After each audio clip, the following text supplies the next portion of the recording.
Voltando aqui à nossa aula, vamos falar sobre o tema dos remédios constitucionais. E o primeiro deles vai ser o habeas corpus. Para falar do habeas corpus, eu volto lá no artigo 5º, inciso 15, para falar da liberdade de locomoção. Veja só comigo aqui. Artigo 5º, inciso 15, diz que é livre a locomoção no território nacional em tempo de paz, podendo qualquer pessoa, nos termos da lei, nele entrar, permanecer ou dele sair com seus bens. Pessoal, aqui nós temos uma norma de eficácia contida. Norma de eficácia contida. Porque a lei pode impor restrições à entrada, à permanência, à saída de pessoas do território nacional. Vejam o que acontece, por exemplo, com estrangeiros. Em muitos casos, o Brasil vai exigir um visto de turista. Ou então, se o indivíduo quer ficar aqui, morando aqui, residindo no Brasil, ele vai precisar de um visto permanente. Então, é possível que a lei restrinja a entrada no território nacional, restrinja a permanência no território nacional. Temos, portanto, que a liberdade de locomoção é norma de eficácia contida. O artigo 5º, inciso 15, ele fala da liberdade de locomoção em tempo de paz. Não fala da liberdade de locomoção em tempos de guerra. Nós devemos entender isso do seguinte modo, olha, em tempos de guerra, as restrições à liberdade de locomoção podem ser maiores ainda do que aquelas em tempo de paz, tá? Meus amigos, e aí o remédio constitucional que protege a liberdade de locomoção é o habeas corpus. O habeas corpus que aparece aqui no artigo 5º, 68. Conceder-se-á habeas corpus sempre que alguém sofrer ou se achar ameaçado de sofrer violência ou coação em sua liberdade de locomoção, seja por ilegalidade, seja por abuso de poder. Vamos lá. Primeiro falando de algumas características do habeas corpus. O habeas corpus é um remédio constitucional de natureza penal, né? Ele tem natureza penal e não natureza civil. Porque, veja, ele protege a liberdade de locomoção. E é nos processos penais, né, em que se usa, em que se restringe, né, que se pode restringir, né, a liberdade de locomoção de uma pessoa. Então, o habeas corpus ele não tem natureza civil, ele tem uma natureza penal. Além disso, nós dizemos que ele tem um rito especial, um procedimento especial, né? Procedimento especial, ele é de decisão mais rápida, ele tem um rito sumário para apreciação do habeas corpus. Ele, além disso, ele é uma ação gratuita, ele é isento de custas, né? Ele é gratuito. E ele independe de advogado. Independe de advogado. Ele não tem grandes formalismos, né, no habeas corpus. Disse, inclusive, né, que o habeas corpus ele pode ser impetrado, né, nós vamos ver daqui a pouco, ele pode ser impetrado pela própria pessoa, sem advogado, e até diz, né, brinca-se, né, o habeas corpus ele pode ser impetrado num papel higiênico, né, você pode fazer o habeas corpus num papel higiênico, né, porque existe uma ausência de formalismos no habeas corpus, tá? Ele independe de advogado e ele é uma ação de natureza gratuita, tá bom? Vamos lá. Quem são os legitimados ativos para o habeas corpus? Ou seja, perguntando de outra maneira, quem é que pode impetrar o habeas corpus? Quando se fala em legitimidade ativa, o que se quer fazer é o seguinte, quem pode impetrar, né? Quem pode impetrar habeas corpus? Quem são os legitimados ativos? Pois bem, são legitimados ativos para impetrar o habeas corpus qualquer pessoa física ou pessoa jurídica. E aí, quando eu falo pessoa física ou pessoa jurídica, sejam brasileiros, sejam estrangeiros. Inclusive, estrangeiros não residentes poderão impetrar o habeas corpus, né?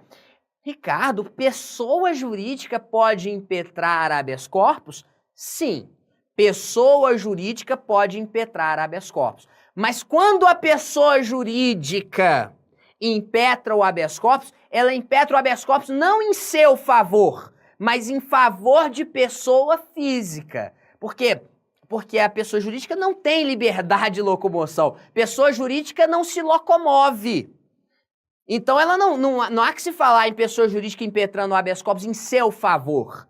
A pessoa jurídica, quando impetrar habeas corpus, ela vai ter como paciente, esse habeas corpus vai ter como paciente uma pessoa jurídica, ou uma pessoa física, né? Então, a pessoa jurídica pode impetrar um habeas corpus em favor de pessoa física. É essa pessoa física que vai ser o paciente do habeas corpus. Quem mais que pode impetrar habeas corpus? Será que é só pessoa física ou jurídica? Não, olha, eu posso dizer também, ó, que o Ministério Público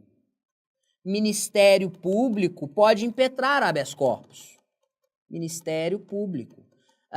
Também a Defensoria Pública pode impetrar um habeas corpus. E o habeas corpus também pode ser concedido de ofício. O que é a concessão de habeas corpus de ofício? É quando o habeas corpus é concedido por iniciativa do juiz. Iniciativa do juiz. Vejam que, em razão de tudo isso que eu apresentei, dessa ampla legitimidade ativa, disse que o habeas corpus é uma ação, um remédio constitucional, de legitimidade universal, tá? Então, qualquer pessoa física ou jurídica pode impetrá-lo, o Ministério Público também pode, a Defensoria Pública, e, inclusive, o habeas corpus pode ser impetrado por iniciativa do juiz, ele pode ser concedido, melhor dizendo, de ofício pelo juiz, tá? Vou voltar aqui para mostrar para vocês que há dois tipos de habeas corpus. Eu tenho aqui, primeiro, o habeas corpus, que é preventivo, e tem o habeas corpus repressivo. Habeas corpus preventivo é quando há uma ameaça à liberdade de locomoção. Vejam aqui, ó, quando alguém sofrer ou se achar ameaçado de sofrer violência ou coação na liberdade de locomoção. Então aqui, ó, ameaça. Quando há uma ameaça à liberdade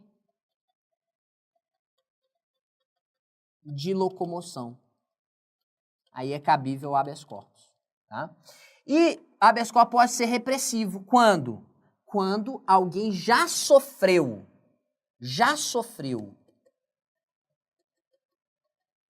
violação à liberdade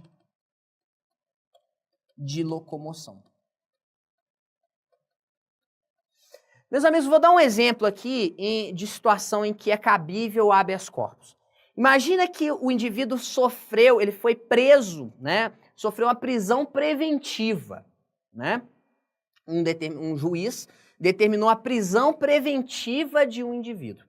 Aí o advogado, ele fala o seguinte, opa, essa prisão foi ilegal. Não precisa ser um advogado, tá? O habeas corpus não precisa de advogado, mas na maioria dos casos que a gente vê é um advogado impetra o habeas corpus, né?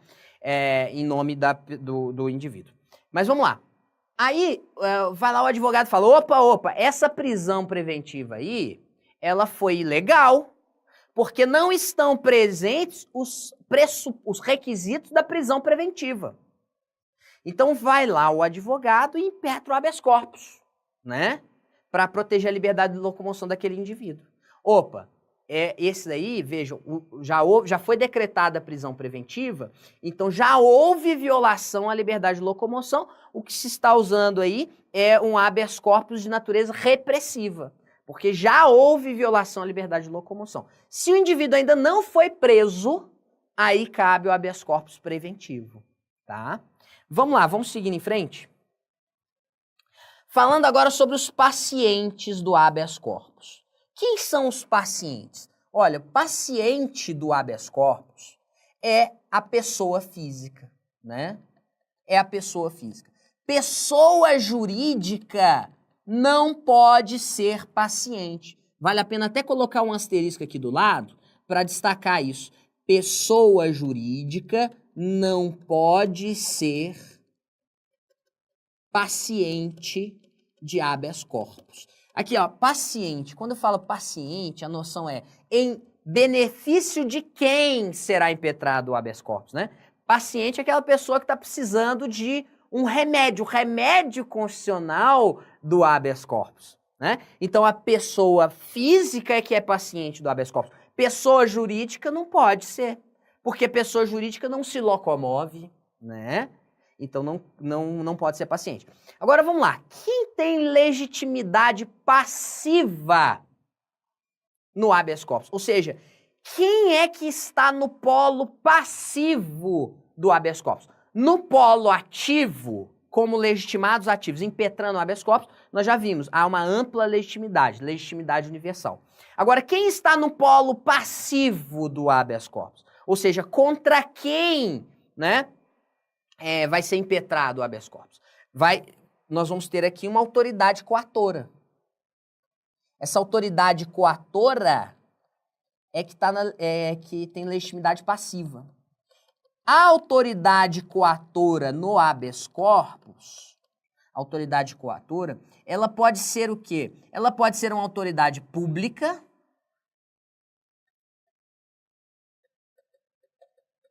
então pode ser uma autoridade pública,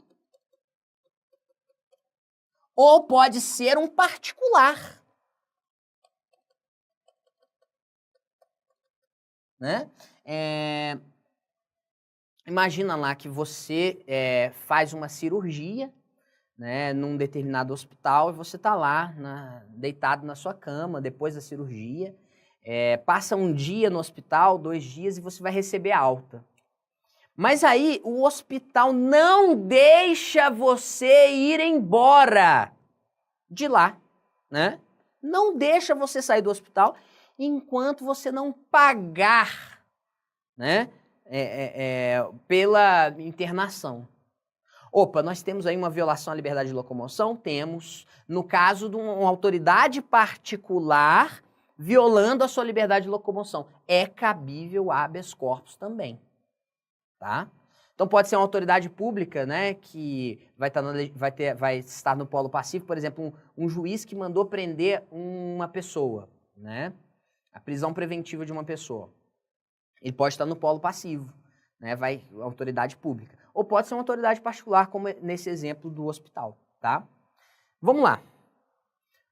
O habeas corpus, ele é cabível quando há uma ofensa indireta à liberdade de locomoção?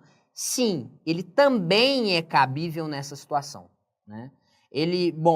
Óbvio, ele é cabível quando há uma ofensa direta à liberdade de locomoção, mas ele também é cabível quando há uma ofensa indireta. Vamos entender o que é isso exatamente. Também é cabível, nesse caso, o habeas corpus. A ofensa indireta fica caracterizada quando, por exemplo, eu tenho uma prova ilícita que foi obtida, né? E essa prova ilícita, ela pode levar à violação, pode levar à privação da liberdade de locomoção. Então imagina que estamos aí num processo penal, né, contra um indivíduo, né? E aí foi determinada a quebra foi determinada a interceptação telefônica, né, pelo magistrado. Opa, Você pode questionar aquela interceptação telefônica pela via do habeas corpus? Pode. Se, dependendo do caso, aquela interceptação telefônica ela pode ser ilegal, né? Ah, por quê? Porque a interceptação telefônica é cabível apenas quando o crime for punível com a pena de reclusão. E aí o juiz determinou a interceptação telefônica, o crime não era punível com reclusão, mas sim com detenção. Opa, a prova vai ser ilícita. Essa interceptação telefônica aí é ilícita. Aí impetra-se o habeas corpus, porque aquela prova, aquela interceptação telefônica pode levar a uma prisão do sujeito, né? Então aí temos uma ofensa indireta à liberdade de locomoção. Então você impetra o habeas corpus contra uma quebra do sigilo telefônico, uma quebra do sigilo bancário, porque aquilo pode gerar uma prova ilícita que vai levar como consequência a prisão. Então existe uma ofensa indireta à liberdade de locomoção, cabível, portanto, também o habeas corpus, tá? Agora, existem algumas situações em que não é cabível o habeas corpus. É isso que eu vou colocar aqui para vocês. Então, hipótese de descabimento de habeas corpus. Situações em que não é possível impetrar um habeas corpus. Vamos lá. Primeiro, decisões do STF. Não cabe habeas corpus contra a decisão do STF. Sabe por quê? Porque existe um princípio que rege as competências em matéria de habeas corpus, que é o princípio da superioridade de grau. Que negócio é esse aqui? Superioridade de grau. É o seguinte, imagina que eu tenho um habeas corpus contra um ato de um juiz federal. Opa, habeas corpus contra um ato de juiz federal, ele vai ser de competência de quem? Do órgão jurisdicional que está acima. Ou seja, de quem é a competência para julgar o habeas corpus contra um ato de um juiz federal? Competência do TRF, né? Ah, de quem vai ser a competência para julgar em recurso, né? Aliás, em recurso não. Quem vai ser a competência para julgar um habeas corpus contra um ato do TRF? Opa, sobe. Aí vai ser a competência do STJ, tá? Então, existe esse princípio da superioridade de grau, né? Superioridade de grau. E aí, se eu tenho uma decisão do STF, não há nenhum órgão acima para eu impetrar o habeas corpus. Então, devido ao princípio da superioridade de grau, que rege a determinação de competências no habeas corpus, né, não é possível impetrar habeas corpus contra a decisão do STF. Seja uma decisão do plenário, seja uma decisão de uma turma, tá? Do STF. O que mais? Não cabe habeas corpus também contra a suspensão dos direitos políticos. Por quê? Porque nesse caso, suspensão de direitos políticos, não há violação à liberdade de locomoção. Tranquilo? Também não cabe habeas corpus diante de pena em processo administrativo disciplinar. Por quê? Num processo administrativo disciplinar não vai prender ninguém. Um processo administrativo disciplinar pode resultar numa advertência, né? Mas não gera prisão, né? Então não cabe habeas corpus contra pena em processo administrativo disciplinar. Também não cabe habeas corpus contra pena de multa. Não cabe habeas corpus contra quebra de sigilo bancário, fiscal ou telefônico. Isso aqui como regra geral. Regra geral. Porque tem exceção? Tem. Salvo quando resultar em ofensa indireta à liberdade de locomoção. Tranquilo? E também não cabe habeas corpus para discutir o mérito. Não cabe habeas corpus para discutir o mérito de punições disciplinares militares. É importante destacar isso aqui é exatamente o que aparece lá no artigo 142, parágrafo 2º da Constituição Federal, né? Quando fala lá das Forças Armadas e tal. Então não cabe habeas corpus para discutir o mérito. Mas é cabível HC, habeas corpus, para discutir a legalidade dessas punições. A legalidade dessas punições. Tranquilo? E aqui mais uma, ó. Eu vou apagar aqui. Ficou ruim, né? É cabível para discutir a legalidade. Então, vou colocar aqui em cima, tá? É cabível HC para discutir a legalidade. E é também aqui na G, na hipótese G, veja, diante da exclusão de militar ou perda de patente ou de função pública, aqui não há violação à liberdade de locomoção, portanto não é cabível habeas corpus. Também isso aqui é bastante lógico, né? Vamos lá, uma questão de prova. A instauração de processo administrativo disciplinar contra servidor público para apuração de irregularidade funcional garante ao servidor o direito de impetrar habeas corpus para impedir o prosseguimento do processo administrativo. Certo ou errada? Essa daqui, obviamente, está errada, né, gente? Por quê? Porque num processo administrativo disciplinar, o indivíduo não vai ser preso. Então não vai haver violação à liberdade de locomoção. Portanto, não cabe habeas corpus, né? Não cabe habeas corpus nessa situação, tá? Vamos falar agora do próximo remédio constitucional. Vamos falar sobre o mandado de segurança, né? E nós vamos falar do mandado de segurança individual e do mandado de segurança coletivo. Vamos lá. Primeiro, vamos focando aqui no mandado de segurança individual, que aparece no artigo 5º, 69. Conceder-se-á mandado de segurança para proteger direito líquido e certo, não amparado por habeas corpus ou habeas data, quando o responsável pela ilegalidade ou abuso de poder for autoridade pública ou agente de pessoa jurídica no exercício de atribuições do poder público, tá? Então, vamos agora examinar diversas características do habeas corpus. A primeira delas é a seguinte: olha, o habeas corpus, ele é de natureza residual. Por que eu digo que ele é de natureza residual? Isso aqui é consequência do texto direto da Constituição Federal, porque diz, ó, mandado de segurança é cabível quando não for possível.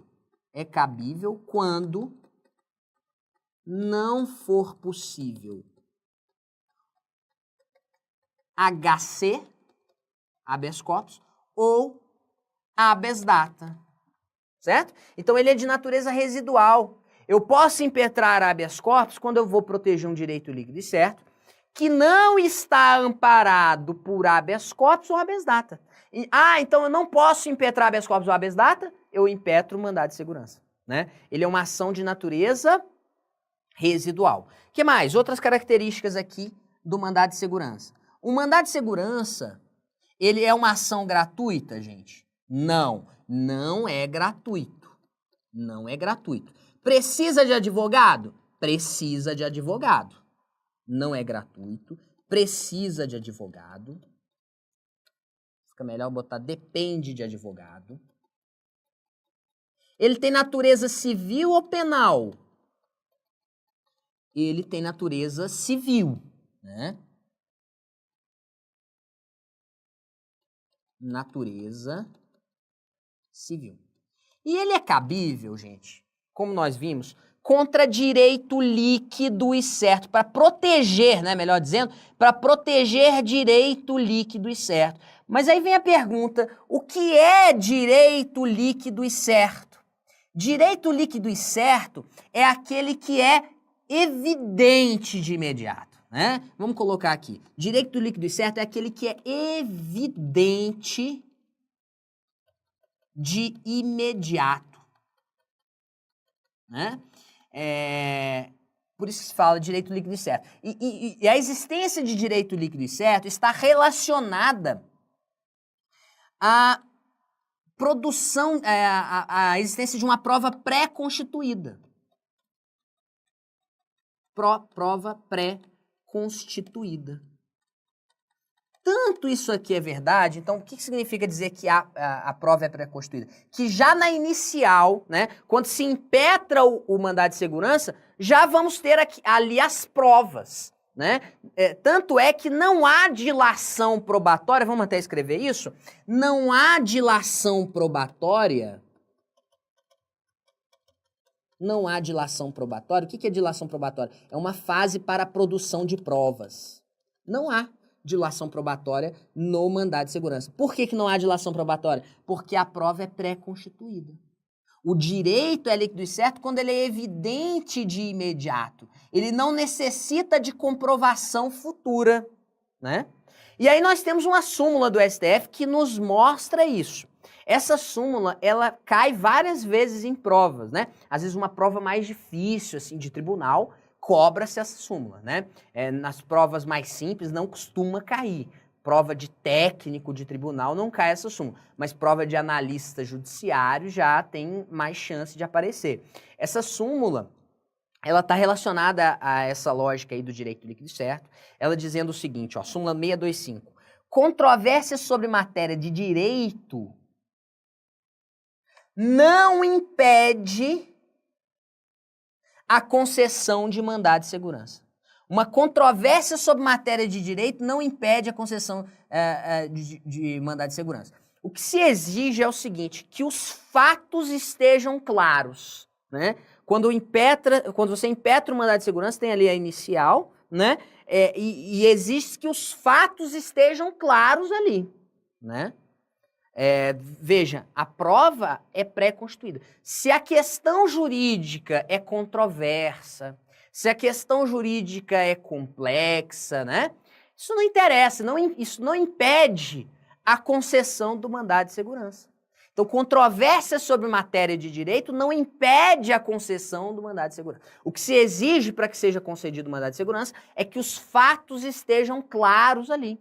Né, que o direito seja líquido e certo, que ele seja evidente de imediato, não exigindo dilação probatória. Não há dilação probatória no mandado de segurança. Justamente por isso, porque a prova está pré-constituída. O mandado de segurança é cabível seja contra atos vinculados da administração pública, né, seja contra atos discricionários. Isso também fica claro quando nós lemos o texto constitucional e aparece aqui assim, ó, veja comigo. Cabível mandado de segurança quando o responsável pela ilegalidade ou abuso de poder. A ilegalidade é um vício próprio, vocês estudam isso lá em direito administrativo, é um vício próprio dos atos vinculados. Então, mandado de segurança é cabível contra ilegalidade, que é um vício próprio dos atos vinculados. Mas ele é cabível também quando há o abuso de poder, que é um vício próprio dos atos discricionários. Tá bom? E quem tem legitimidade ativa para impetrar mandado de segurança? Quem tem legitimidade ativa? Olha, primeiro, pessoas físicas ou pessoas jurídicas. Aqui dentro das pessoas físicas estão tanto os brasileiros quanto os estrangeiros, né? Também as chamadas universalidades. Universalidades, eu cito como exemplo aqui o seguinte, né? Você vai estudar lá em direito civil, muito provavelmente isso. A massa falida, o espólio, né? O que é o espólio? O espólio é o conjunto de direitos e obrigações, né, do de cujos, né? Você tem ali, o decurso é aquele que faleceu. O conjunto de direitos e obrigações do decurso é o espólio. O espólio não tem personalidade jurídica, mas tem capacidade processual e pode impetrar mandado de segurança. Do mesmo modo, a massa falida, né? Que é o conjunto de direitos e obrigações da empresa após a sentença que decretou a falência, né? Aí é cabível, ela não tem personalidade jurídica, mas pode impetrar mandado de segurança, né? Então, quando eu falo em universalidades, eu estou me referindo a essas, né? Quem mais que pode impetrar mandado de segurança? Alguns órgãos públicos, né? Órgãos públicos. E também o Ministério Público. Lembrando, tá? É bom que vocês se acostumem com essa nomenclatura. Legitimidade ativa é quem pode entrar com a ação, né? Legitimidade ativa, então, é quem pode aqui, no caso, impetrar o mandado de segurança. E qual que é o prazo para a impetração de mandado de segurança? É um prazo de 120 dias. Esse prazo de 120 dias é um prazo decadencial. Se forem ultrapassados os 120 dias, não é possível mais impetrar o mandado de segurança, né? 120 dias de quando? De quando você teve conhecimento daquele ato, né, que está violando o direito líquido e certo. Teve conhecimento daquele ato, então você tem 120 dias para impetrar mandado de segurança sob pena de decadência desse direito. É possível que seja concedida liminar em mandado de segurança? Sim. Detalhe, é possível conceder liminar também em habeas corpus, tá? Mas existem algumas situações em que não se admite liminar. Por exemplo, não se admite liminar diante da compensação de créditos tributários. Compensação de créditos tributários. Também não se admite liminar contra a entrega de mercadorias provenientes do exterior.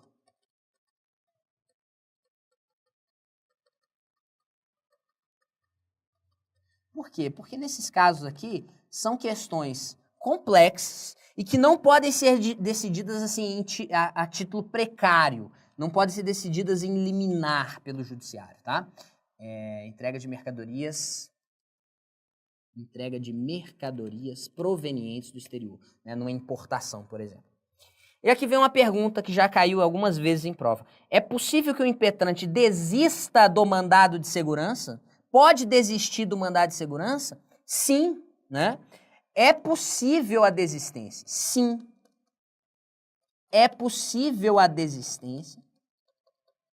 Mesmo que tenha sido proferida uma decisão favorável ao impetrante. Então, é possível a desistência, mesmo quando eu tenho a decisão favorável ao impetrante. Situações em que não é cabível agora o mandado de segurança. Vamos lá. Primeiro, decisão judicial da qual caiba recurso com efeito suspensivo. Ricardo, me explica esse negócio. Por que não cabe mandado de segurança contra uma decisão judicial da qual cabe recurso com efeito suspensivo? Porque, veja, olha, o mandado de segurança ele é impetrado para proteger um direito líquido e certo, não é? Tudo bem. Se eu posso apresentar um recurso contra aquela decisão judicial e esse recurso vai gerar um efeito suspensivo, esse recurso está protegendo o direito líquido e certo, né? Ele está protegendo, pelo menos até que se tenha a decisão lá pelo órgão a quem se está recorrendo, né? Então, quando eu tenho a decisão judicial da qual cabe recurso esse que tem efeito suspensivo, não faz sentido em pensarmos um mandado de segurança. Por quê? Porque o recurso que tem efeito suspensivo, ele já vai proteger o direito líquido e certo. Entendido? Vamos lá. Também não cabe mandado de segurança contra ato administrativo da qual cabe recurso com efeito suspensivo. A lógica aqui é a mesma. Ora, se eu posso entrar com um recurso administrativo que tem efeito suspensivo, Isso aí já protege o direito líquido e certo, portanto não é cabível o mandado de segurança. Mesma lógica da primeira situação, né?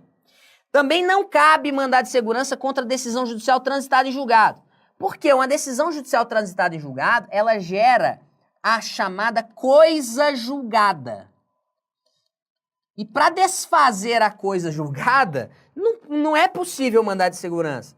Como é que se desfaz a coisa julgada? Contra a coisa julgada, eu posso entrar com uma ação rescisória.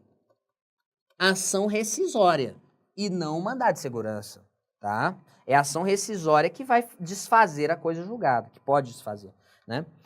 Também não cabe mandado de segurança contra a lei em tese. Ricardo, que negócio é esse de lei em tese? Lei em tese é uma lei em abstrato. Uma lei em abstrato. Porque eu vou impetrar mandado de segurança quando eu tiver ali um caso concreto para submeter à apreciação do judiciário. Um caso concreto no qual houve uma violação de direito líquido e certo.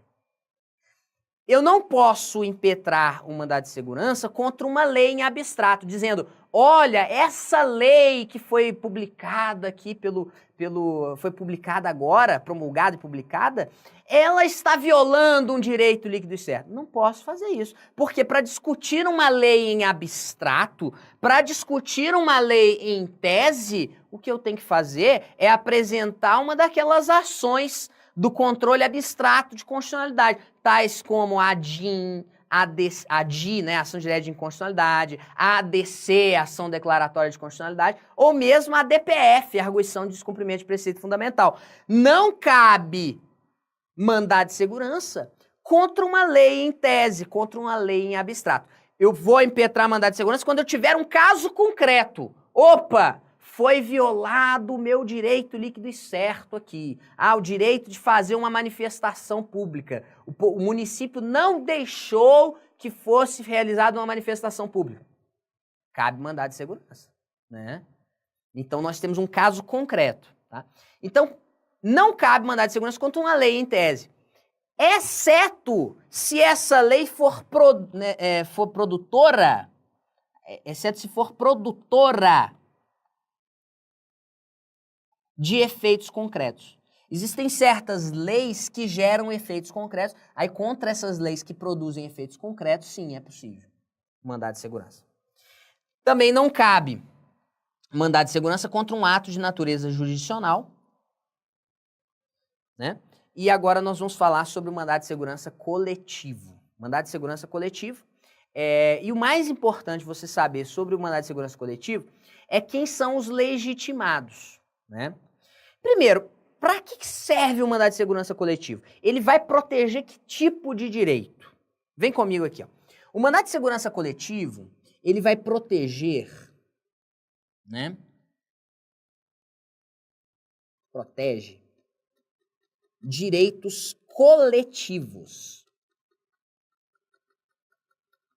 Protege direitos coletivos e ainda direitos individuais homogêneos.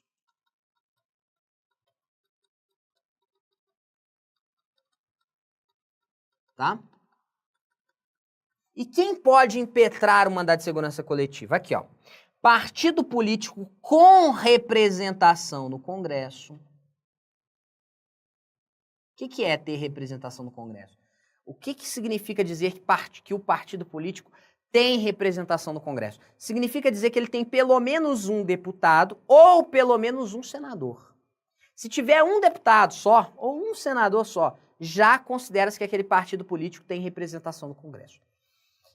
Nesse ponto, eu quero mencionar com vocês algo que eu já vi em prova do CESP aparecer. Não vi outras bancas cobrando, mas já vi prova do CESP, que pode cair em outras bancas, pode, claro, mas já vi em prova do CESP aparecer isso. Veja, imagine que hoje o partido político que tem representação no Congresso, ele impetra o mandado de segurança coletivo, tá? Impetrou o mandado de segurança coletivo, e aí o processo segue. vamos pensar no seguinte, esse partido político vem a perder a representação no Congresso. Será que essa perda da representação prejudica o segmento, o andamento do mandado de segurança coletivo? A resposta é não. Sabe por quê? Porque a aferição da legitimidade, vamos colocar aqui, ó, a aferição da legitimidade se dá no momento em que o mandado de segurança é impetrado. A aferição da legitimidade se dá no momento em que o mandado de segurança coletivo é impetrado. Então, se o partido político tinha representação no Congresso no momento da impetração do mandado de segurança coletivo, a perda superveniente da legitimidade não prejudica o andamento do mandado de segurança coletivo. Certo? Pode aparecer isso em prova. A perda superveniente da legitimidade, da representação do partido político no Congresso, não prejudica o mandado de segurança coletivo. Tá? Por quê? Porque a aferição da legitimidade se dá no momento, né? Se dá no momento em que o mandado de segurança coletivo é impetrado. Tá? Vamos lá. Quem mais que pode impetrar mandado de segurança coletivo? Tá aqui, ó.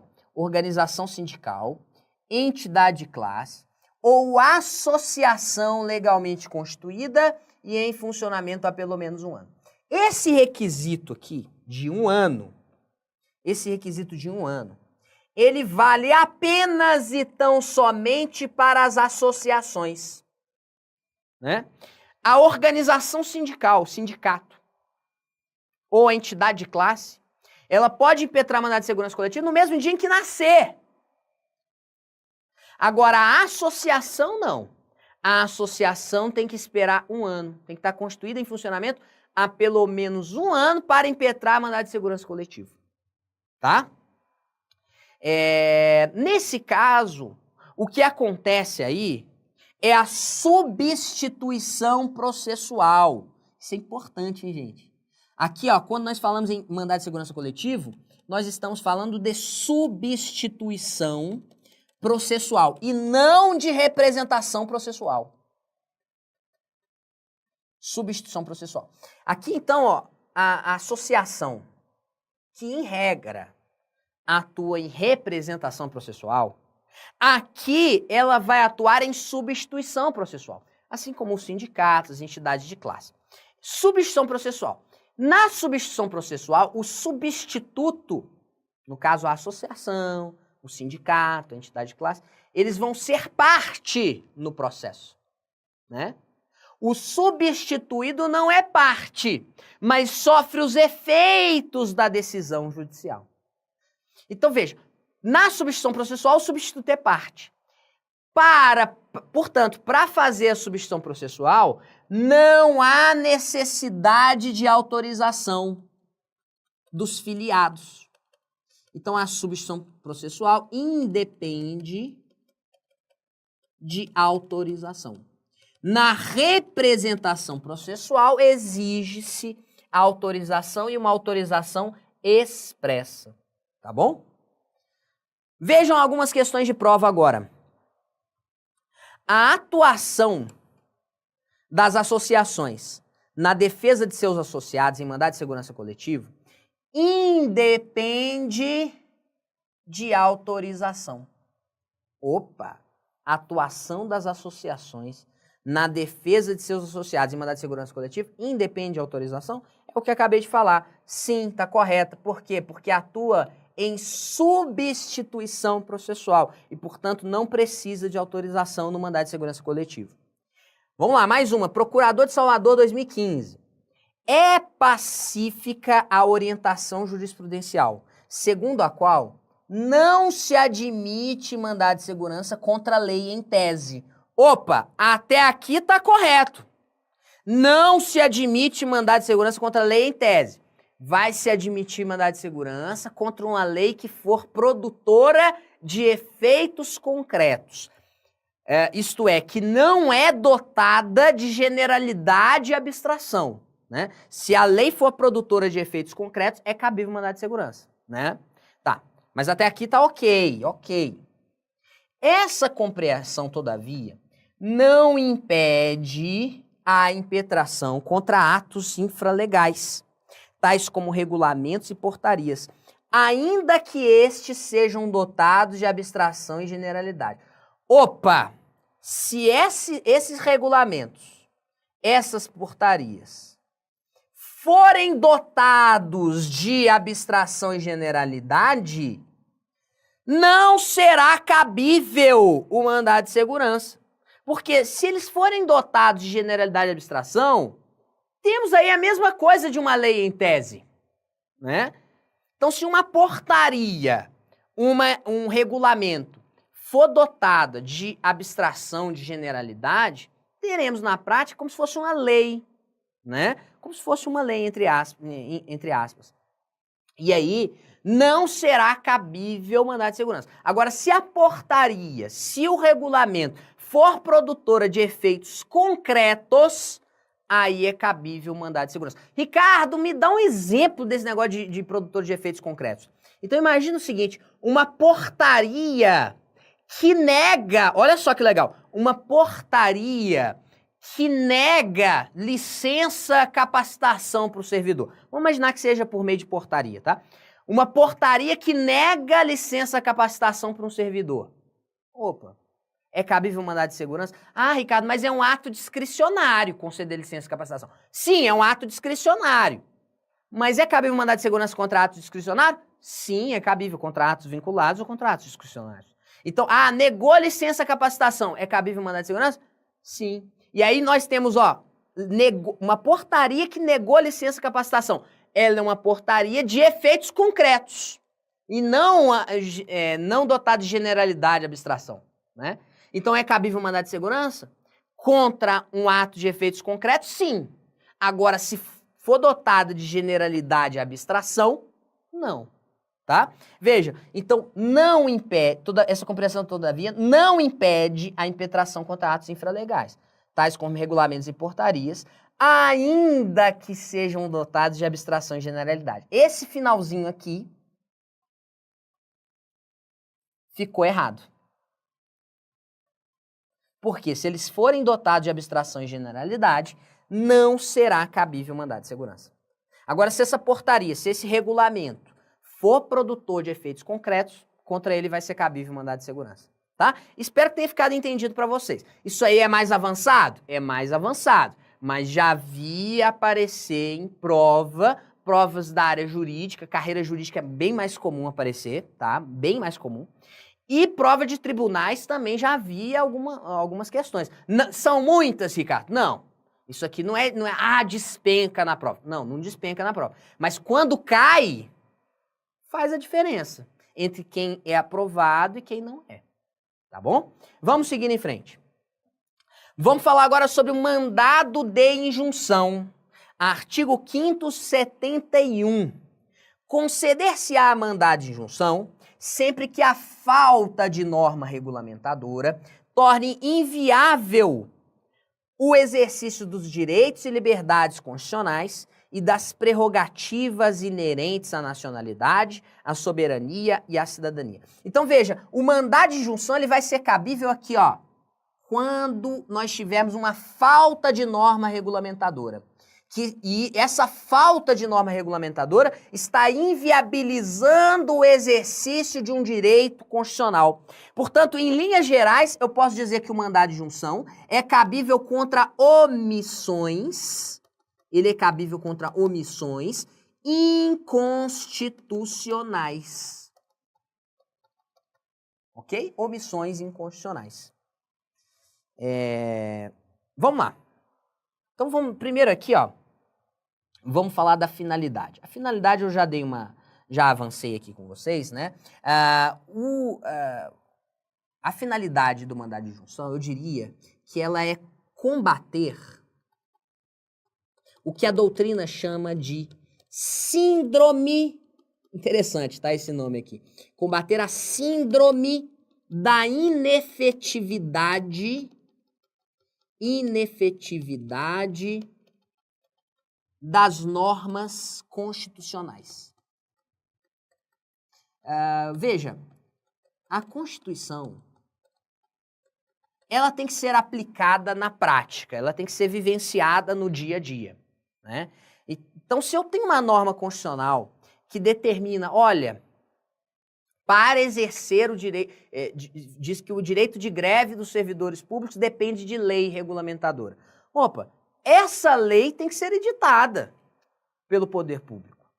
A Constituição fala, ó, o direito de greve dos servidores públicos será exercido nos termos definidos em lei específica.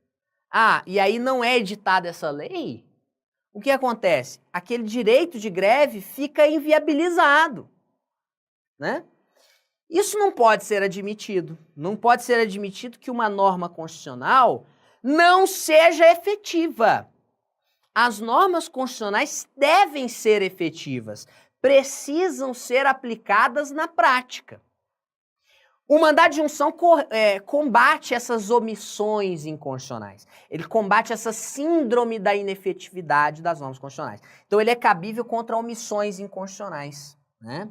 Finalidade, combater as omissões inconstitucionais. Eu vou dar 2 exemplos de omissões inconstitucionais para vocês. E que foram combatidas por meio de mandados de injunção, né? Primeiro exemplo é justamente o que eu acabei de falar, do direito de greve dos servidores públicos. A Constituição traz o direito de greve, que é uma norma dos servidores públicos, que é uma norma de eficácia limitada. Portanto, depende de lei regulamentadora para produzir todos os seus efeitos. Então, não era publicada a lei regulamentadora até hoje, né? Não foi publicada, até hoje na data que eu estou gravando aqui, né? Não foi publicada a lei regulamentadora, né? E aí, isso faz com o que acontece em razão disso. Esse direito de greve estava sendo inviabilizado, estava sendo obstaculizado pela ausência de regulamentação. Começaram a pipocar mandados de injunção no STF. E o STF decidiu que, enquanto não for editada a lei de greve dos servidores públicos, será aplicada, por analogia, a lei de greve da iniciativa privada, a lei de greve dos seletistas. Então, foi uma maneira de se combater essa omissão inconstitucional. Outro caso, aposentadoria especial de servidores públicos. A Constituição exige lei complementar para tratar da aposentadoria especial dos servidores públicos. Não foi editada essa lei complementar, e aí começaram a pipocar mandado de junção no STF. O STF chegou, inclusive, a editar uma súmula vinculante, dizendo que enquanto não for editada essa lei complementar, será aplicada por analogia as regras de aposentadoria especial do RGPS, que é o Regime Geral de Previdência Social, aplicável ao pessoal da iniciativa privada, tá? Então, vejam, a ausência de regulamentação pode levar justamente ao impedimento do exercício de um direito. E aí é cabível o mandado de junção. Tem uma ação constitucional muito parecida nos seus efeitos com o mandado de junção. Qual é essa ação? É a chamada ADO, né? A ação direta de inconstitucionalidade por omissão. Só que é o seguinte, a ADO é uma ação do controle abstrato de constitucionalidade. Ela também é cabível contra uma omissão inconstitucional. Só que aqui ela é uma ação do controle abstrato. Não tem um caso concreto submetido à apreciação. A ADO vai ser julgado pelo STF, né? E aqui é diante de o STF vai fazer uma análise da omissão inconstitucional em abstrato. Enquanto no mandado de junção há um caso concreto, há uma lide ali em jogo, é algum direito específico do caso concreto que está sendo inviabilizado, né? Então essa é a diferença entre mandado de junção e ADO. Mas ambas combatem as omissões inconstitucionais, ambas servem para combater a síndrome da inefetividade das normas constitucionais, tá? Veja, cabimento de mandado de junção. O mandado de junção, ele é cabível seja diante de uma omissão total, seja diante de uma omissão parcial. E ele é cabível quando nós temos uma norma de eficácia limitada. Ele é cabível contra, né? Quando nós temos uma norma de eficácia limitada de natureza impositiva. Quando eu falo que tem natureza impositiva, é uma norma que obriga o poder público a legislar. Porque tem algumas normas de eficácia limitada que são de natureza facultativa. Então, o poder legislativo não é obrigado a legislar, tá?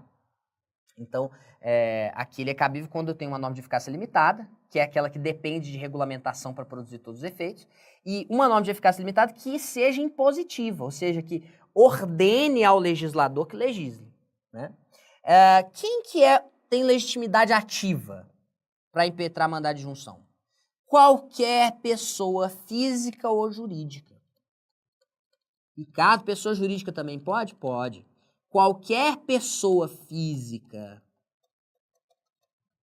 seja brasileiro, seja estrangeiro, residente ou não, né, pode impetrar mandado de junção. Qualquer pessoa física ou jurídica.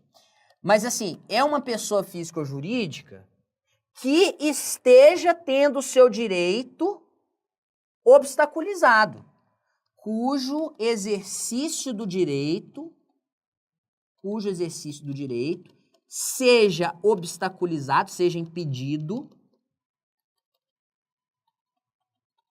pela ausência de regulamentação. Pela ausência de regulamentação. Certo? Esse direito aqui, ó, é bom que se diga, tá? É um direito previsto na Constituição. É um direito constitucional. Se for, e já caiu isso em prova, tá? Um detalhezinho.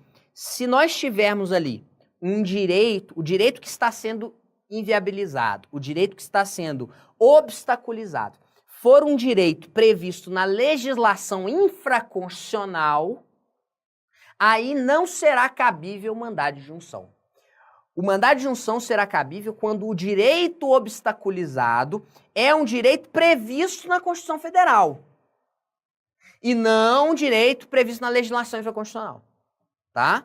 Quando o direito está sendo inviabilizado é um direito previsto na legislação infraconstitucional, aí não será cabível o mandado de junção, tá? Não será cabível. Falando agora dos pressupostos. Quais são os pressupostos para que seja impetrado o mandado de injunção? Bom, primeiro pressuposto é quando eu tenho uma falta de norma regulamentadora. Falta de norma regulamentadora. Isso aqui já falamos, né? Tá, então não tem a norma regulamentadora de um direito previsto na Constituição. 2. Há um nexo de causalidade. Como assim um nexo de causalidade? É um nexo de causalidade entre a falta da norma e a inviabilidade do exercício de um direito.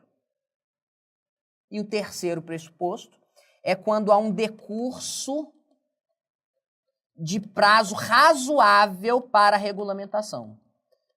Decurso de um prazo razoável para a regulamentação. Então, assim, passou um tempo grande sem que o legislador tenha editado aquela norma. Ricardo, mandado de injunção é cabível só contra, né? Você vai ter no polo passivo só o poder legislativo, só um órgão legislativo? Não. No polo passivo do mandado de injunção, né? Você pode ter no polo passivo seja um órgão legislativo,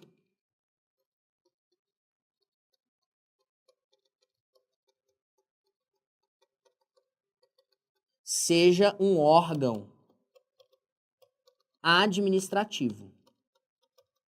Tá joia, gente? Então não são apenas órgãos administrativos, também editam atos normativos que, se não forem editados, geram omissões inconstitucionais, tá? Então, se esses órgãos aqui, seja um órgão legislativo, seja um órgão administrativo, ficar inerte por um prazo razoável, será cabível mandado de injunção.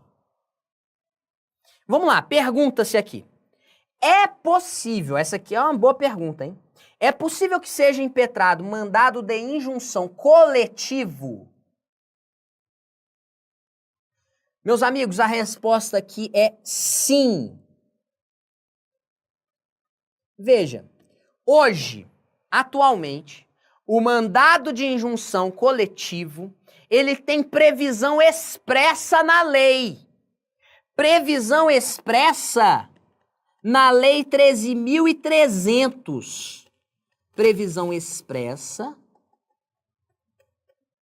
na Lei 13.300 de 2016, que é a nova lei do mandado de injunção. Antes dessa Lei 13.300, já era possível que se impetrasse mandado de injunção coletivo? Já.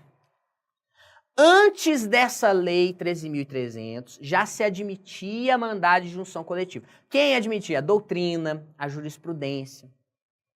Mas com a Lei 13.300, o mandado de injunção coletivo foi positivado. Ele passou a ter previsão expressa. Antes da lei já era possível mandado de injunção coletivo? Já, mas por um entendimento doutrinário e jurisprudencial. Pois não há, né, na Constituição não tem previsão do mandado de injunção coletivo. A Constituição só menciona o mandado de segurança coletivo. Mandado de injunção coletivo, ele hoje tem previsão expressa na Lei 13.300. E aí, relevante perguntar, quem são os legitimados para impetrar mandado de injunção coletivo? Tá aqui, ó. Quem são os legitimados para impetrar mandado de injunção coletivo? Meus amigos, primeiro, os mesmos legitimados do mandado de segurança coletivo. Esse aqui já era o entendimento que se tinha antes da Lei 13.300 e é o entendimento que se tem hoje. Então, os mesmos legitimados no mandado de segurança coletivo. Quais são esses legitimados aqui, ó? Primeiro, partido político com representação no Congresso, com representação. Quem mais? Organização sindical, entidade de classe e associação legalmente constituída e em funcionamento há pelo menos 1 ano. Esses aqui são legitimados. Lembrando que se trata de aqui se trata de substituição processual e, portanto, não é preciso autorização dos filiados, tá bom? Então, os mesmos legitimados, esse daí já era o entendimento que se tinha antes da Lei 13.300, mas agora eu peço que vocês tenham especial atenção e coloquem um baita de um asterisco aí, um asteriscão, coloque um asteriscão aí no seu caderno, porque inovação da Lei 13.300. Podem impetrar mandado de injunção coletivo também a Defensoria Pública,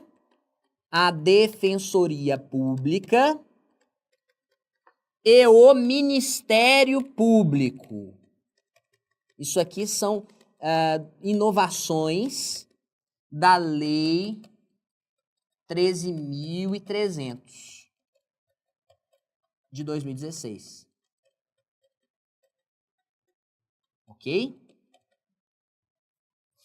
Pergunto, é cabível medida liminar em mandado de injunção? Já falei que era cabível medida liminar, tanto em habeas corpus quanto em mandado de segurança.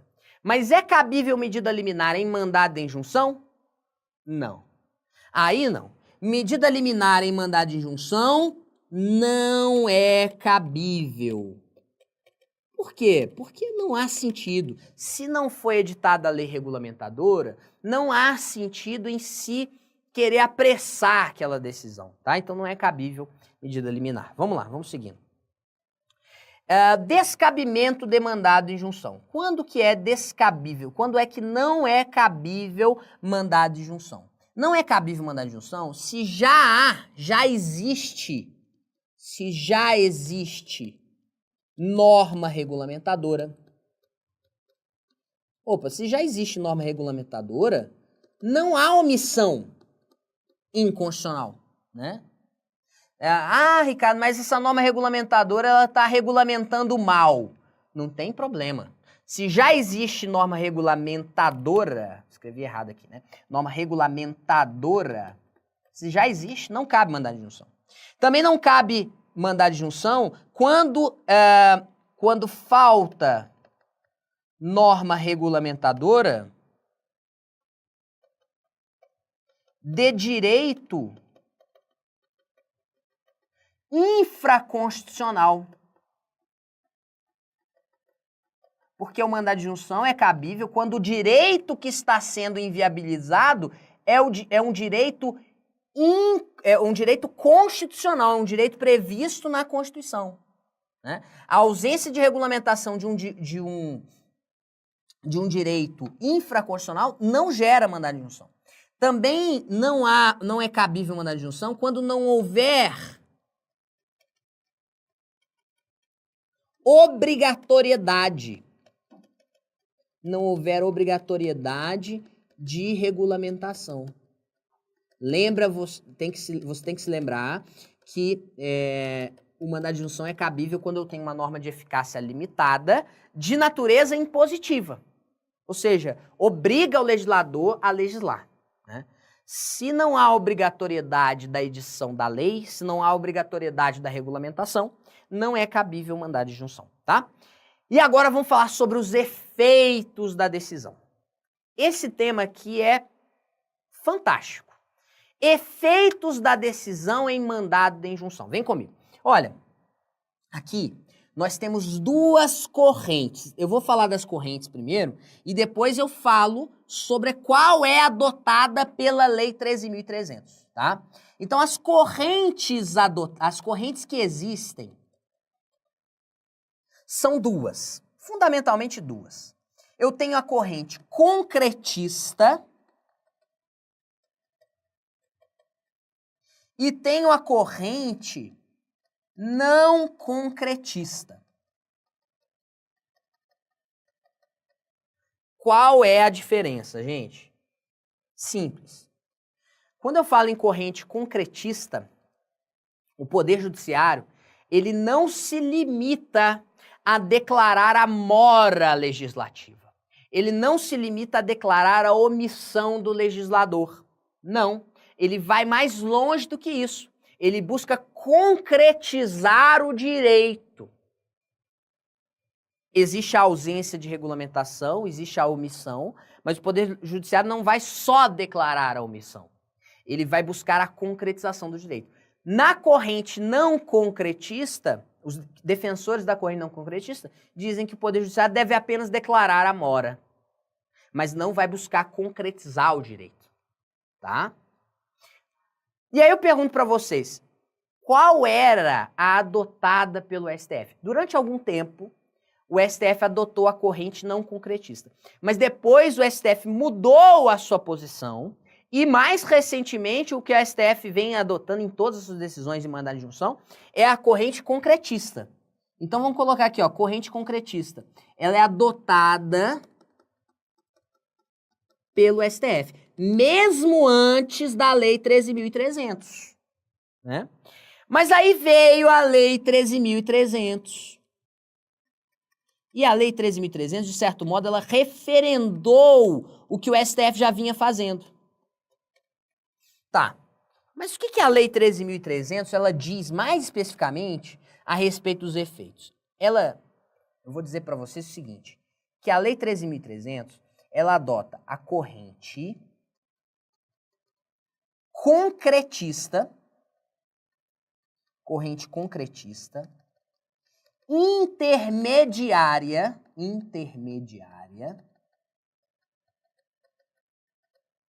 individual. Que isso, Ricardo? Por que esse negócio de intermediária? E o que é esse negócio de individual?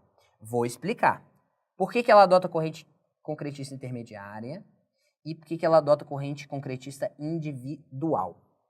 Veja, a concretista ela pode ser uma concretista direta e pode ser uma concretista intermediária. Na concretista direta, o que dizia essa corrente? Que o Poder Judiciário já diretamente concretizava o direito. Ou seja, ele nem fixava um prazo para o órgão legislador legislar, né? Não fixava um prazo, ele já concretizava o direito. Então alguém, Poder Judiciário, o cara já pedia de cara. Poder Judiciário, o meu direito de greve está sendo inviabilizado porque não foi editada a lei regulamentadora. Aí o Poder Judiciário fala assim, direto.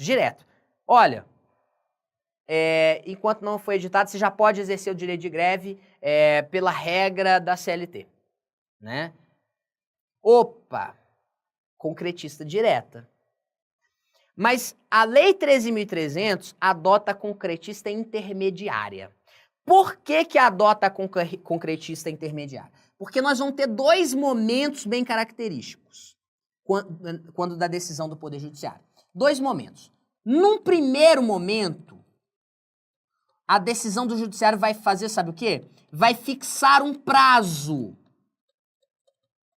para a edição da norma. Não editou a norma. Fixou um prazo razoável para que o órgão editasse o ato normativo. O órgão não editou o ato normativo. Aí nós vamos ter um segundo momento. Se o órgão não editou o ato normativo, nesse segundo momento, o Poder Judiciário vai estabelecer as condições, em que o direito será exercido.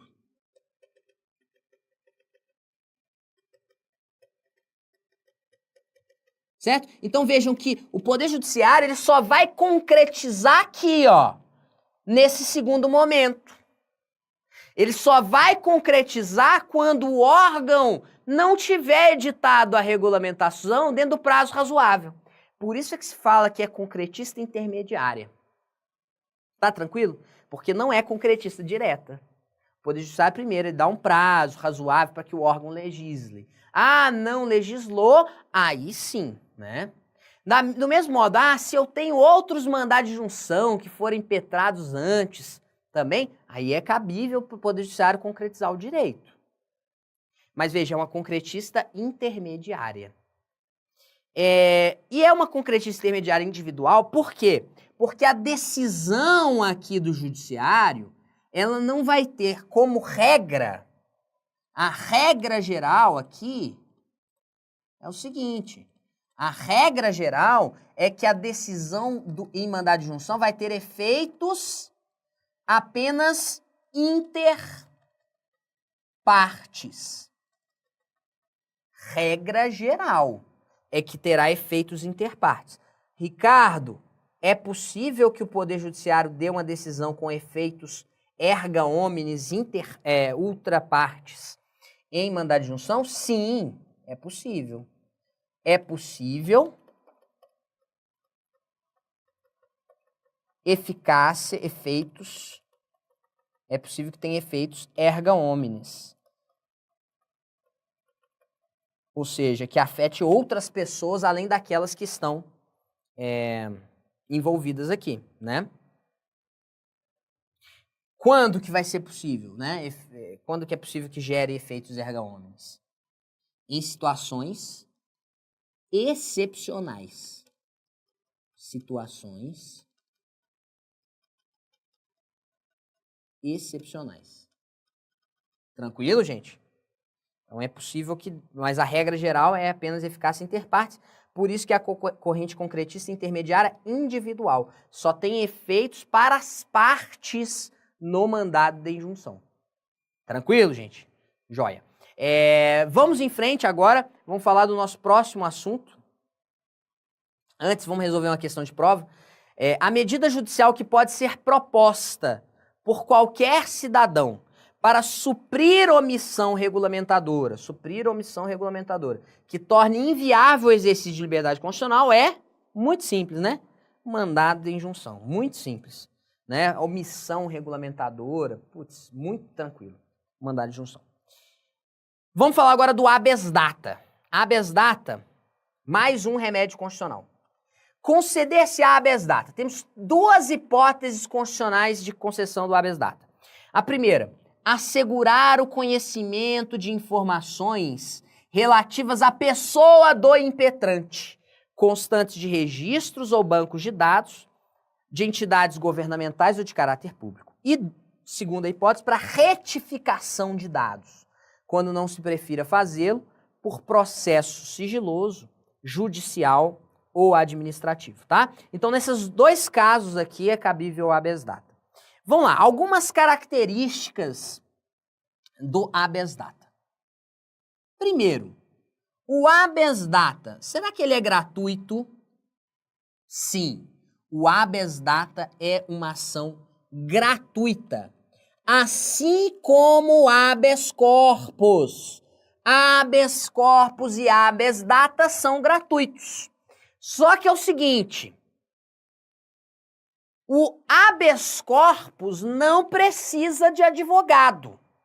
O habeas data precisa, né? Lembra? Habeas corpus é uma ação de legitimidade universal. Habeas data precisa de advogado, né? Aqui, o habeas data depende de advogado. Ao contrário do habeas corpus. Habeas corpus independe de advogado. O habeas data é uma ação de natureza personalíssima. Por que é ação personalíssima? Porque não é cabível a habeas data para proteger o acesso, proteger a informação, para garantir o acesso à informação de terceiros, né? Então, não pode ser impetrada, não pode ser impetrado o habeas data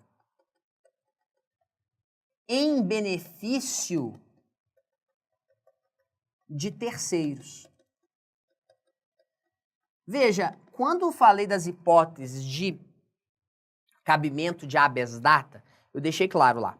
Primeiro, para assegurar o conhecimento, primeira hipótese, assegurar o conhecimento de informações relativas à pessoa do impetrante. A pessoa do impetrante.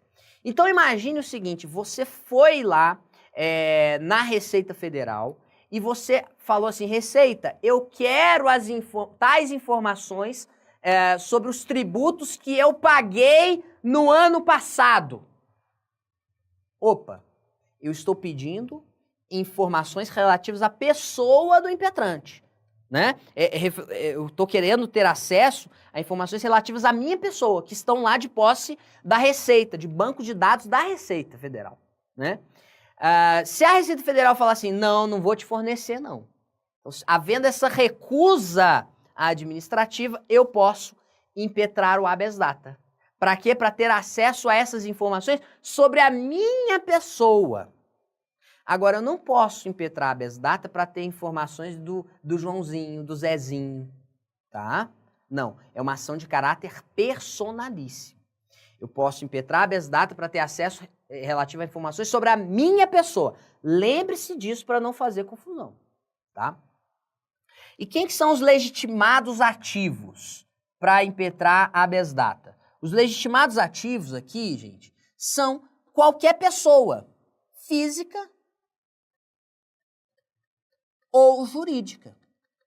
Qualquer pessoa física ou jurídica. Quando eu falo em pessoa física, isso abrange tanto os brasileiros quanto até os estrangeiros, tá?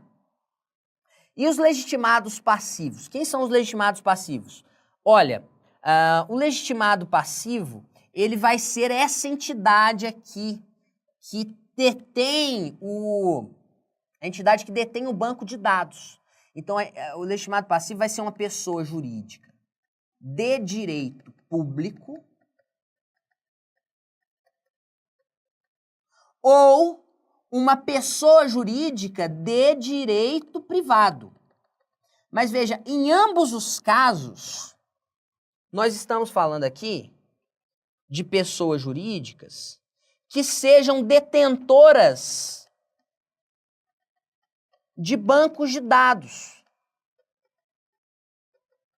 E banco de dados esse de caráter público.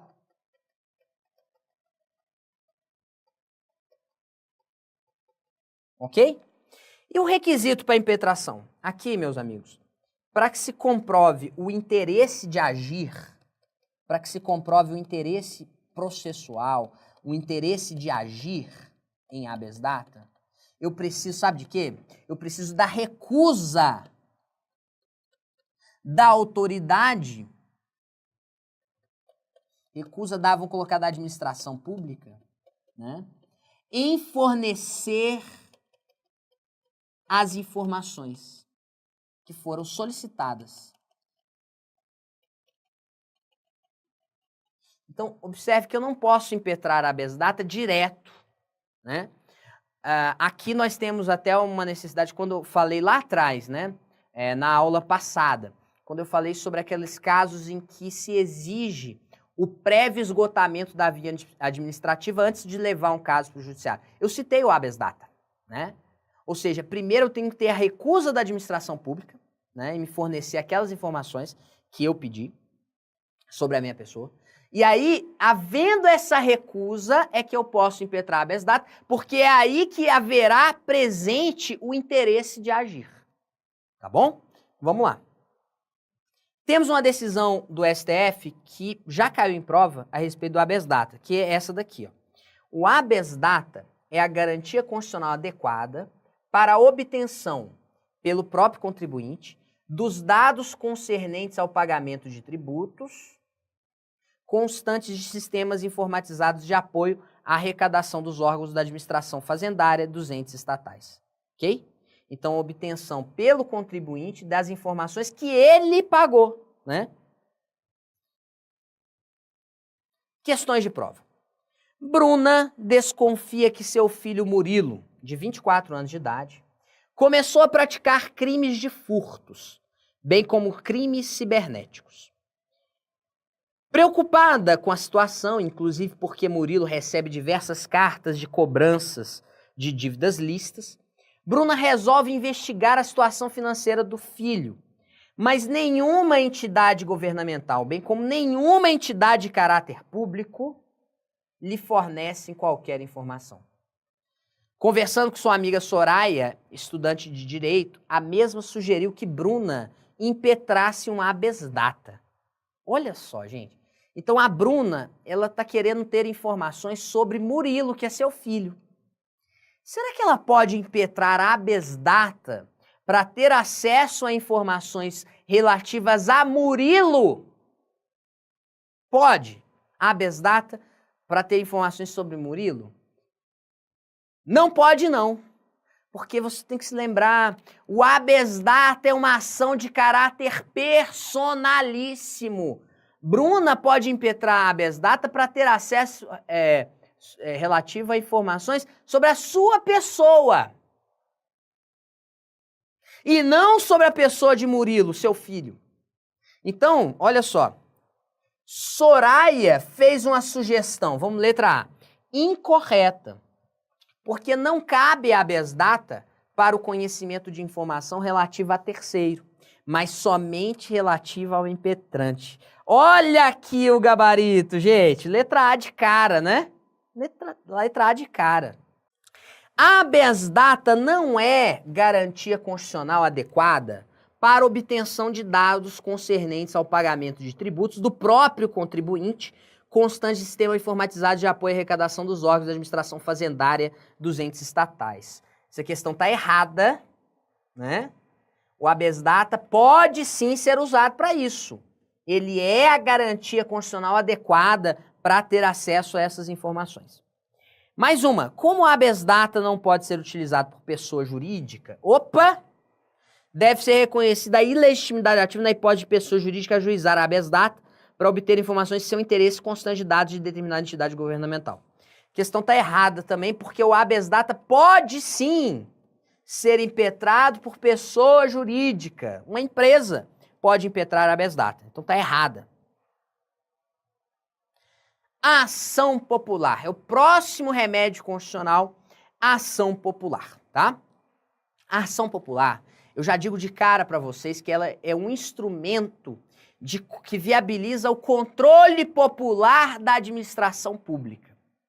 É um instrumento que permite que os cidadãos controlem a atuação da administração pública, tá? Viabiliza, portanto, o controle popular da administração pública. Vocês estudam isso também em direito administrativo, normalmente se estuda isso, tá? O controle, diferentes formas de controle, né? Nós temos o controle interno, o controle externo e temos o controle popular. Controle popular é o controle feito pelos cidadãos. Então vejam, a ação popular viabiliza o controle popular da administração pública. Qualquer cidadão é parte legítima para propor ação popular, que vise a anular um ato lesivo ao patrimônio público ou de entidade de que o Estado participe, à moralidade administrativa, ao meio ambiente e ao patrimônio histórico e cultural, ficando o autor, salvo comprovada má-fé, isento de custas judiciais e do ônus da sucumbência. Então vamos lá, ó. Vamos falar, vou passar aqui para a gente começar a esquematizar a respeito da ação popular. Então, primeiro, característica da ação popular. Olha só, a ação popular, primeiro ponto aqui que eu digo para vocês, que ela é uma ação de natureza coletiva, tá? É uma ação de natureza coletiva. Ela vai servir para proteger, para anular um ato lesivo a determinados bens jurídicos. Ato lesivo. Um ato que também pode ser aqui, ó, não precisa ser um ato administrativo. Pode ser um contrato também. Nada impede que seja um contrato, tá? Não está expresso isso na Constituição, mas o contrato também pode ser anulado por meio de ação popular, tá? E não só um ato administrativo propriamente dito, tá? Um contrato também. Então, um ato lesivo a quê? Ao patrimônio público, um ato lesivo à moralidade administrativa, um ato lesivo ao meio ambiente e um ato lesivo ao patrimônio histórico e cultural. Então imagina só, uma licitação fraudulenta, uma obra pública superfaturada. É cabível ação popular contra isso? Contra atos administrativos que levam a esse superfaturamento de uma obra pública, contra atos administrativos que levam a fraude na licitação? Sim, é cabível ação popular. E será, Ricardo, que eu preciso ter um dano material efetivo? Será que eu preciso ter um dano pecuniário para que seja proposta a ação popular? Não. Não há necessidade que se comprove esse dano material efetivamente ocorrido, um dano pecuniário. Não. Querem ver um exemplo? Eu falo sempre sobre esse exemplo, porque ele é relevante não só para explicar isso aqui, mas também por outro motivo, daqui a pouco a gente chega lá. É o seguinte, o exemplo. Lembra quando a ex-presidente Dilma nomeou o Lula para ser ministro-chefe da Casa Civil? Ele não foi, a nomeação não se concretizou por quê? Por que não se concretizou? Porque esse ato da presidente da República, ele foi anulado por meio de sucessivas ações populares que foram sendo propostas por cidadãos. Então não havia ali um dano material efetivamente ocorrido, não havia ali um dano pecuniário. Mas havia, sim, uma violação à moralidade administrativa que ensejou a propositura da ação popular contra o ato da presidente da República. Observe só que interessante, tá? E aí eu até avanço no outro tópico. Essas ações populares contra a nomeação de Lula, elas foram propostas na primeira instância da justiça. Ela não foi proposta, essa ação popular, no STF. Sabe por quê? Porque, vem aqui comigo, olha, eu aproveito e já levo aqui um pouco para frente o nosso tema. Olha, não há foro por prerrogativa de função, não há foro por prerrogativa de função em ação popular. Ou seja, a ação popular vai ser proposta na primeira instância mesmo, inclusive contra atos do presidente da República. Tá? Vamos lá. Legitimados ativos. Quem são os legitimados ativos para propor a ação popular? Apenas e tão somente o cidadão é que pode propor ação popular. O que é o cidadão? É aquela pessoa que está no pleno gozo dos direitos políticos. É aquele que pode votar e que pode ser votado, né? Se aparecer na prova, essa pegadinha é clássica. Se aparecer na sua prova assim, ó, qualquer brasileiro pode propor ação popular, você vai marcar que tá errada. Se aparecer um estrangeiro pode propor ação popular, você vai marcar que tá errada. Tem que ser um cidadão para propor ação popular. Cidadão é aquele que está no pleno gozo dos direitos políticos, que pode votar e que pode ser votado, tá? Se cair na prova também já havia aparecer. Ministério Público pode propor ação popular? Não. Não, o Ministério Público não tem legitimidade para propor ação popular. Tem que ser o cidadão para propor ação popular, tá? Cidadão é aquele que está no pleno gozo dos direitos políticos. Pergunto, é cabível ação popular contra ato de conteúdo jurisdicional? É cabível ação popular contra ato de conteúdo jurisdicional? Não. Não é cabível ação popular. A ação popular é cabível contra ato administrativo. Pode ser um contrato? Pode, já destaquei aqui acima, né? É cabível contra a atuação da administração pública. Tá? E por último, aqui, ó, improcedência da ação popular. O que acontece se a ação popular for julgada improcedente? Será que o autor popular, o autor da ação popular, vai ter que pagar custas judiciais? Vai ter que pagar o ônus da sucumbência? Não. Diante da improcedência da ação popular, a regra geral, a regra é o seguinte, que o autor popular é isento de custas judiciais e do ônus da sucumbência. Essa daqui, meus amigos, é a regra geral. Ah, tem exceção. Isso aqui é a regra. O autor popular é isento de custas judiciais e ônus da sucumbência. Tem exceção? Sim. Salvo quando ele tiver agido de má fé. Salvo por comprovada má fé. Quando o autor popular, ele propôs a ação popular com má fé. Se for comprovada a má fé, aí ele tem que pagar as custas judiciais e o ônus da sucumbência. Tranquilo? Questão de prova para vocês. Jeremoabo, dirigente de sociedade de economia mista, da qual participa o Estado de São Paulo, pratica ato que causa dano ao patrimônio da empresa. Inconformado com tal ato, Trasíbulo resolve questioná-lo judicialmente. Para tanto, poderá fazer uso de quê, gente? Olha só. Então aqui nós temos um ato da administração pública que está causando dano a um patrimônio. Esse ato, ele vai ser, pode ser combatido como?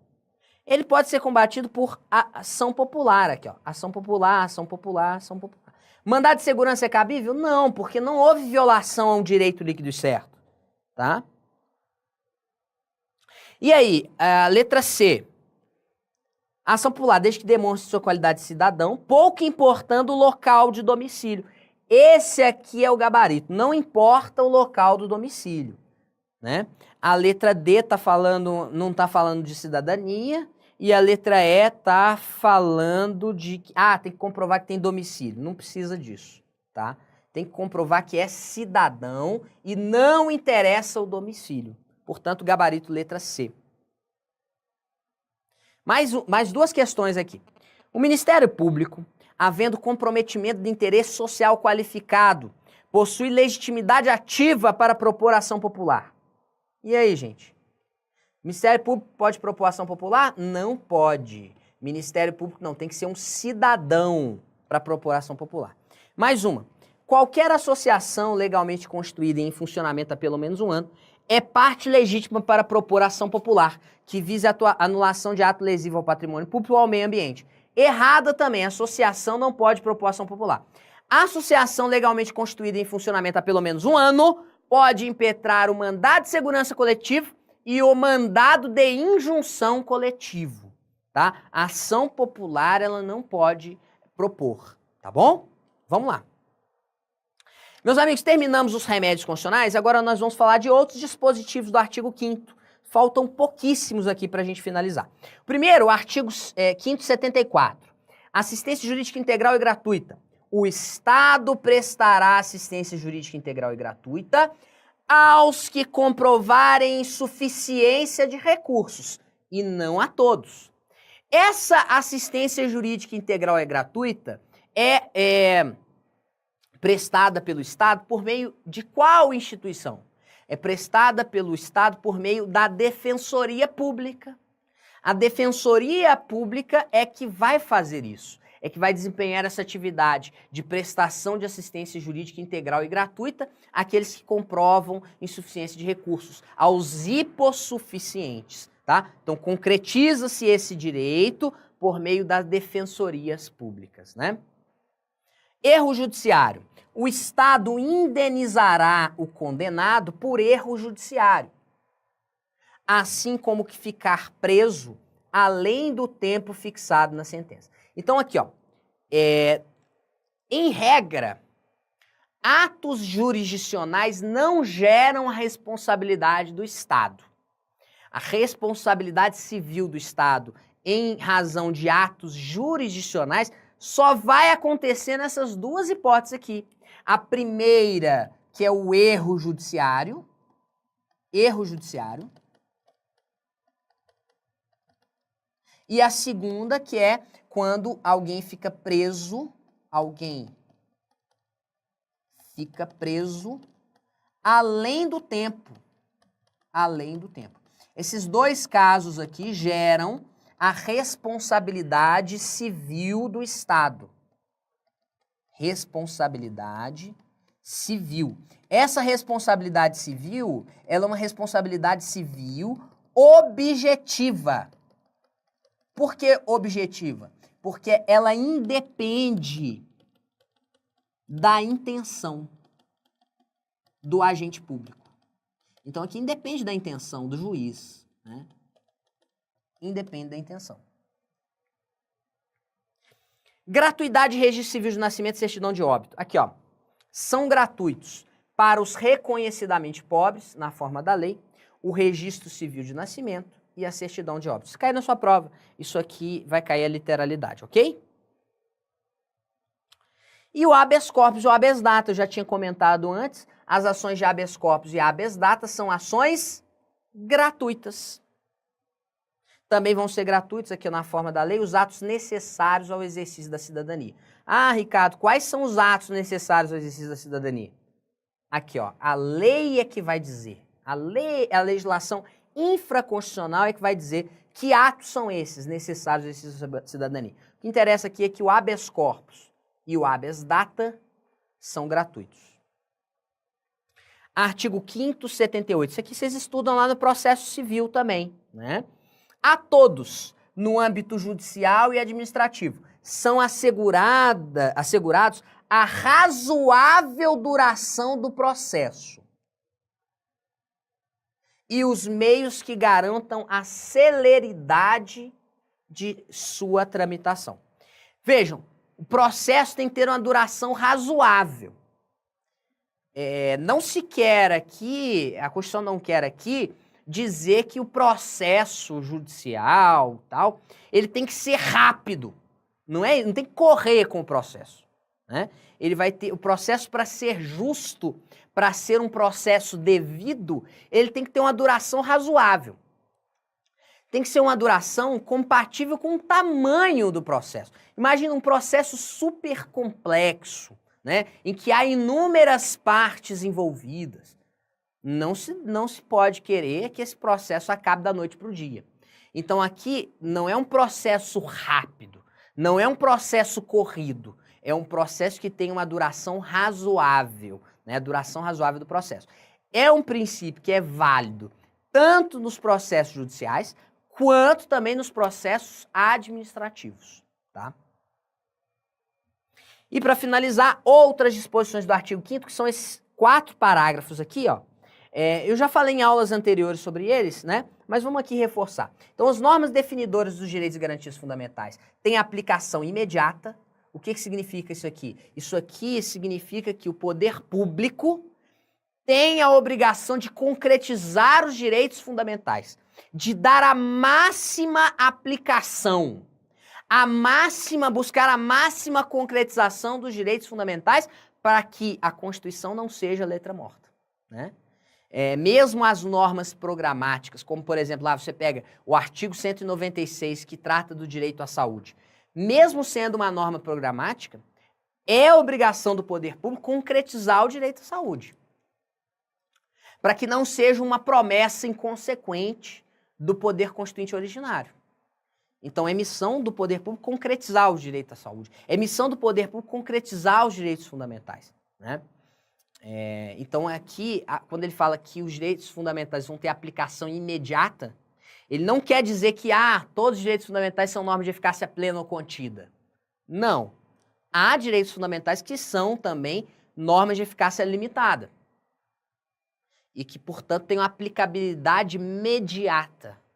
Mas aí, o que é dar a aplicação imediata a esse direito que é a norma de eficácia limitada? É o poder público chegar e editar a norma regulamentadora, não incorrendo numa omissão inconstitucional.